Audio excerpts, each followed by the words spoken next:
You're watching Let's Chat.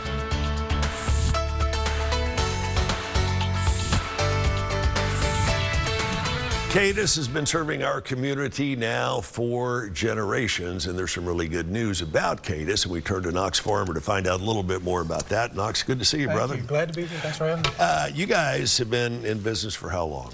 61 years. 61 Yes, years. sir. Wow. Yes, sir. And it stands for the Council for Alcohol and Drug Abuse Services. That's correct. Yes, sir. You guys treat men, women, young, old alike, right? And adolescents as well. What sort of addictions do you help treat at Cadas?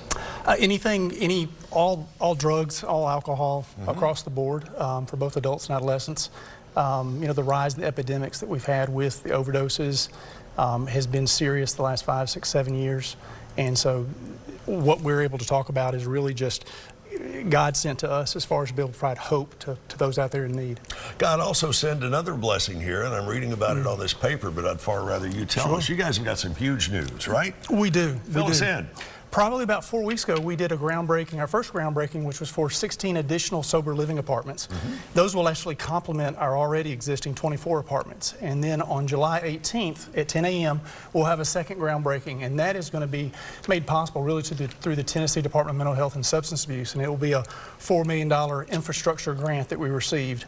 The total project will be well over $5 million, but it will be to build a 36-bed women's residential treatment facility on our Cadas campus. When will that be operational, do you think? That will be finished probably early to mid-fall of 2026. Wow, that's exciting news.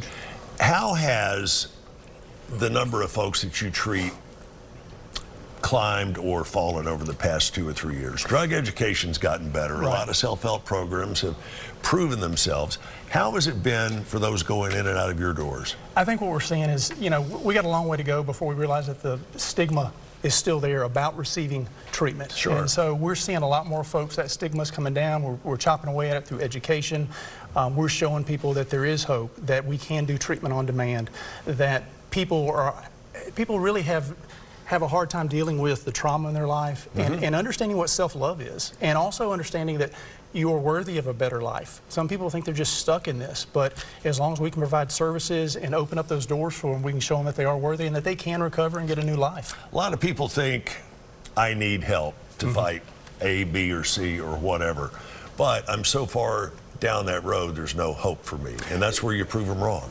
Exactly. You're never too far down the road to turn your life around. There are people here that love you, that care about you, that will support you, that will give you the recipe, and it always says, kind of in a treatment world, it works if you work it. What's the first thing you do when someone comes to Cadas and says, look, I'm in trouble, I need help? We sit down with them in the assessment part of that and really kind of listen to their story, what they need. We also determine the level of care that they need, and really just kind of hold their hand through that journey. A lot of folks get there and they're scared. And sometimes to change, you have to kind of shake things up a little bit. But I think once they're around people and they see that recovery is possible, that they want that. A lot of treatment centers tend to be very judgmental. You at Cadas don't. No. You may not get it on the first try. You might not get it on the second try. But we're always going to be here in some shape or form to pick you up, dust you off, and get you right back on the right path again. So, and sometimes heading down that right path does include a kick in the butt. It does. It just does. It does. And that applies to a lot of things in life. Exactly. How do we get in touch and find out more about how we can help Cadas throughout the upcoming year, especially as this project gets underway? You can always visit cadas.org and look at our donation page. We're always looking for donors to help. We are a 501c3 not-for-profit organization, and a lot of the monies that we do receive from our donors goes towards programming to help those experience a new life. Knox, we got to leave it there. Good Appreciate to see you. You're welcome Thank back y'all for having me. anytime.